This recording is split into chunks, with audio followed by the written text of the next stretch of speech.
estás en el cielo, santificado sea tu nombre.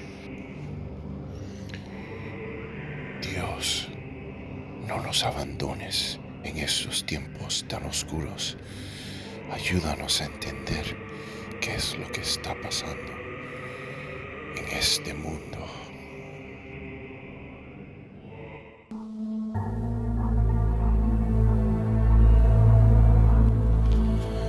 Welcome to the Twisted Tentacle Inn. I'm your Innkeeper, Vase, Odin, and today we'll be discussing Father Mateo, the priest. Father Mateo Castile is a devout man who just recently began to question the motivations of God. It's pretty clear that Mateo's faith in the existence of God is not in question. What Mateo is questioning is whether the God he worships is a just and kind God. Mateo seems to have been born in Mexico, but it's not explicitly stated anywhere in the lore. It certainly is possible he is from somewhere else completely and was on a mission in Mexico when he started to notice evidence of the mythos. Mexico is currently in political turmoil and violence is rampant. Mateo had been teaching the Word of God through the hard times, but recent events have brought forth doubts about God's benevolence. People have gone missing, only to turn up days later, their lifeless bodies mutilated beyond anything possible by a human or animal. Even worse, villagers in a small desert town in Mexico speak of a pagan god named Yig and seem to fear bringing harm to any snake for fear of repercussion. According to the villagers, Yig is very protective of his children and never forgets those who cause them harm, exacting vengeance upon them with ageless anger and unrelenting fury.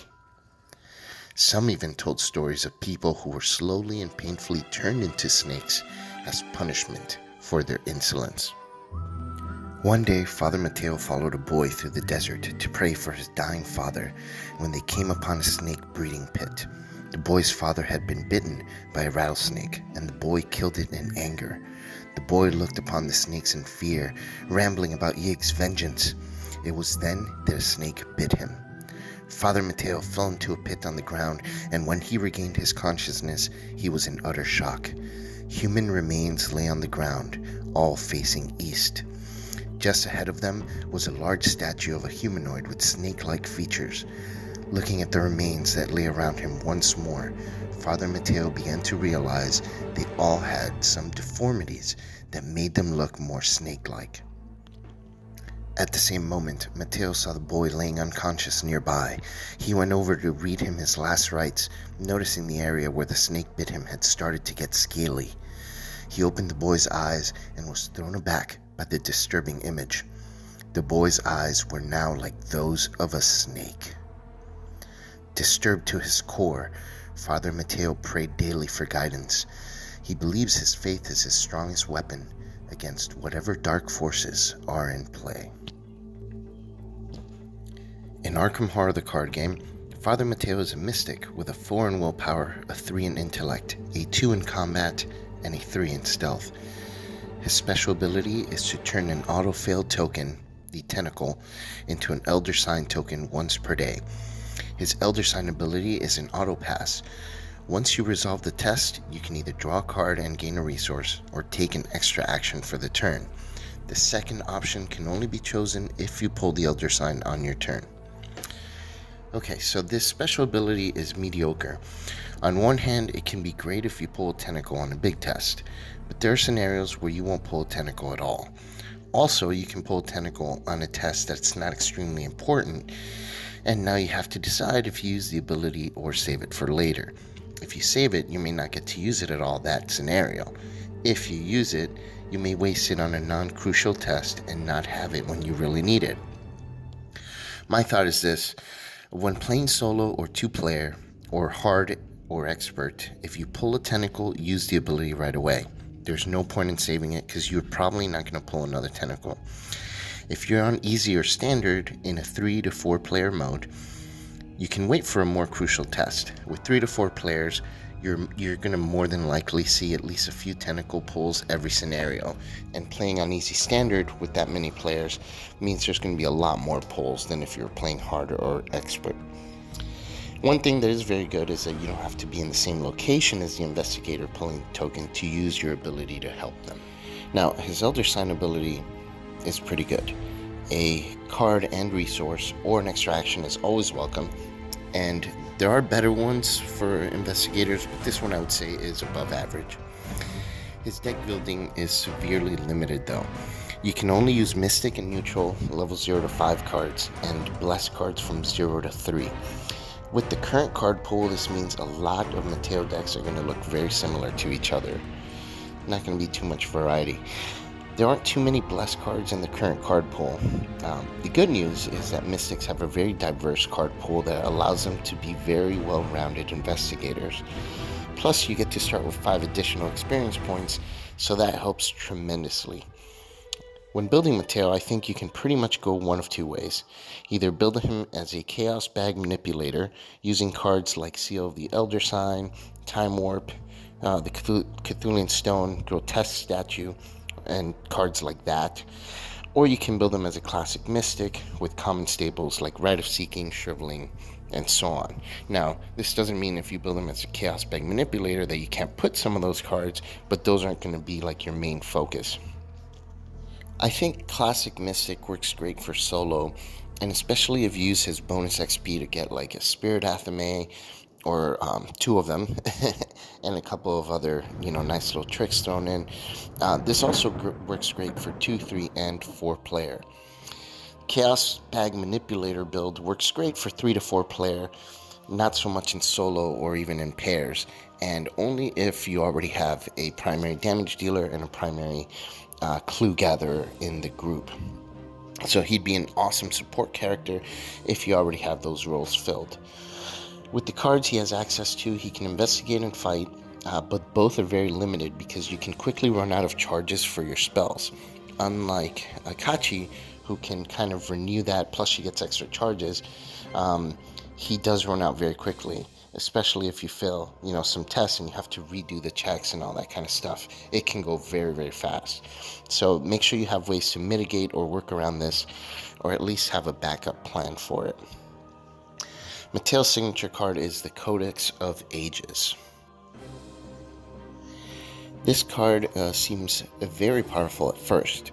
You basically get a +1 to willpower, and you get to tuck away the Elder Sign token and use it later for 1 skill test of your choice.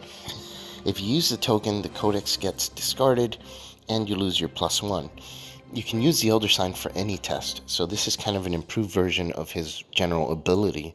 It's not limited to just having pulled a tentacle. When you play in multiplayer though, you realize that this card is kind of a pain for everybody else. You have to remove one of the only positive modifier tokens in the bag until you decide to pull it back out. This means that as long as you have it tucked under the card, everybody's chance of failure just increased. So this serves to add pressure to use the ability early, and can force you to use the ability on a less ideal test. Plus, once you use it, you lose your +1 willpower, so it's only a temporary bonus, really.